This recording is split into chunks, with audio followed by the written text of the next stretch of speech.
To be successful in the world of show jumping, you must demonstrate extreme patience, have a diligent work ethic, and when the right horse comes along, have an unwavering faith. Back in the early 80s, a young thoroughbred named Kahlua tested that acumen for everyone who crossed his path.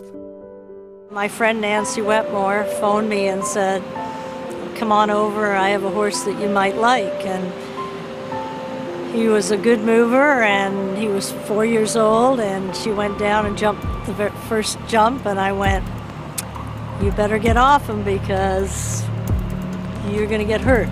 He hung his front leg so badly that I wouldn't have put my child on that horse. Kahlua eventually ended up in the hands of a young Toronto girl named Lisa Carlson. I'll tell you what I think about him, you know, and just let me see him. Before, I think they were going to get rid of him because everybody had told them, get rid of this horse. My first thoughts were, boy, what a skinny, lanky horse. And she rides around, she gives it a few jumps, and I said to her, I love this horse. That was it. Team Carlson was born. 15-year-old Lisa, professional rider and trainer Danny Foster, co-trainer Barb Mitchell, and a four-legged dynamo whose potential seemed limitless. So I'm making this international tour. I have a pretty good top horse, and I'm going to go to Spruce Meadows, and I'm going to Vancouver and California for a couple of weeks, and we all agreed, hey, why don't you take Kahlua as your second horse and take him around, and maybe we'll find out if he's any good or not. He called me and from Washington and said, "I'm going in the Puissance." And I said, "With whom?" And he said, "With Kahlua." I said, He rode to it and never changed his stride, never changed a thing about the way he went to it. He looked at it like any, and you're talking about a jump you can't even see the other side of at that point. And he jumped that thing. So I'm convinced to this day that he would have jumped the world record that night. So it was off to MSG, the Big Apple. And wouldn't you know it if Danny's first horse could not go. And suddenly, Kahlua was center stage. The big international class, the Nations Cup class, is coming up. He's never jumped at that level. I've never jumped. I've only jumped him in speed and some puissance, but I've never jumped him in a class like that before.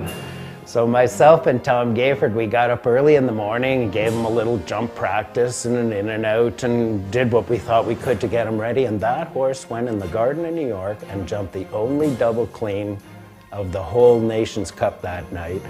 Did it so easily and so beautifully, and that was the first moment I thought, boy, oh boy, this is a superstar.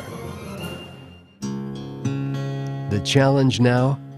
Matching the superstar horse with the petite young girl who had a bucket full of courage, but a lot to learn.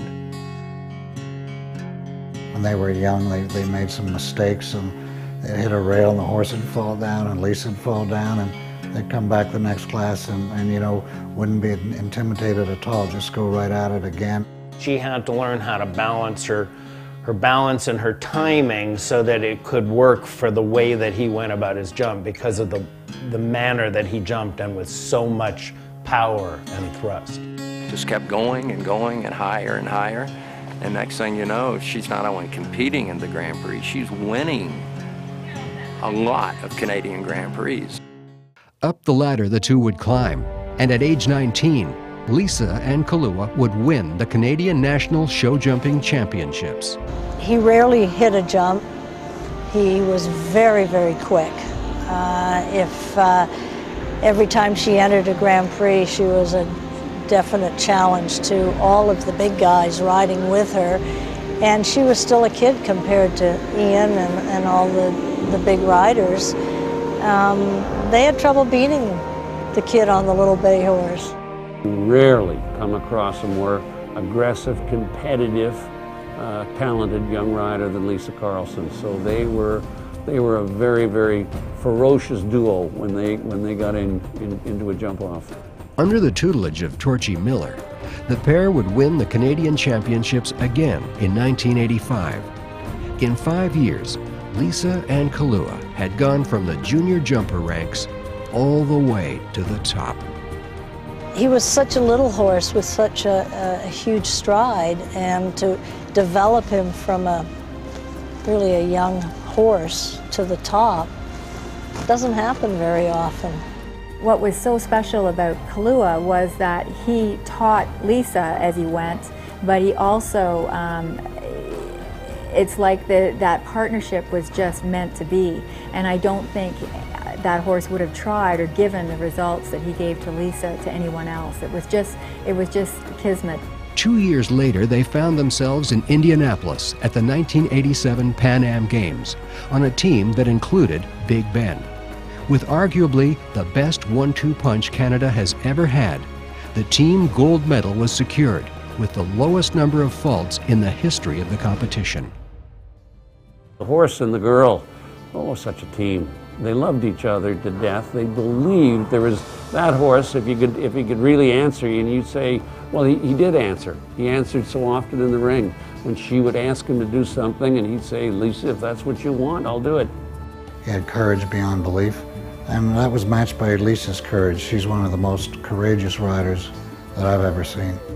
Lisa and Kahlua's journey was complete when they secured a spot on the 1988 Olympic team.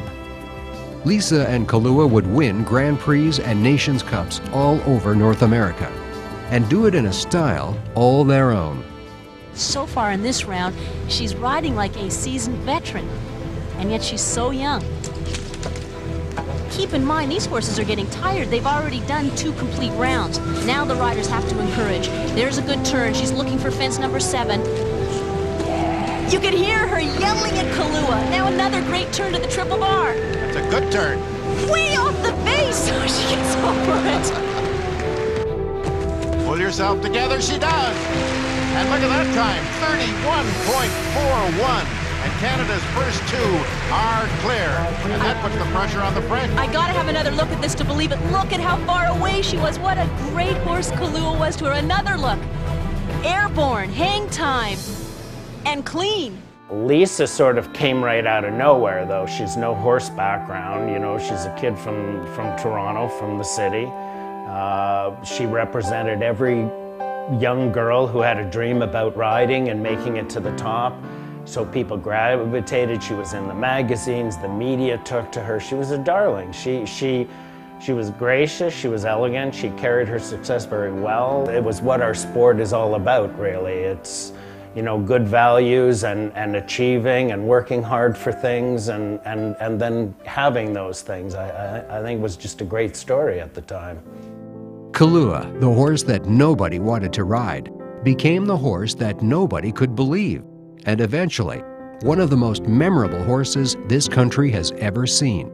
Danny believed in him, Lisa believed in him, and I believed in him. And he believed in us. I think for some years after, it took her a while to, you know, realize that not all horses were Kahlua, because I think when you have that amount of success and it comes that easily, it must be, you know, you must think that, wow, this is the way all horses are, and it was just quite a ridiculously talented horse. And with Lisa, they achieved, you know, immeasurable success. Kahlua is that fairy tale story that you wish there were more of them, where a young girl finds a thoroughbred horse that not everybody thought had talent or liked, and in my mind the horse is one of the greatest horses that's ever been in Canada.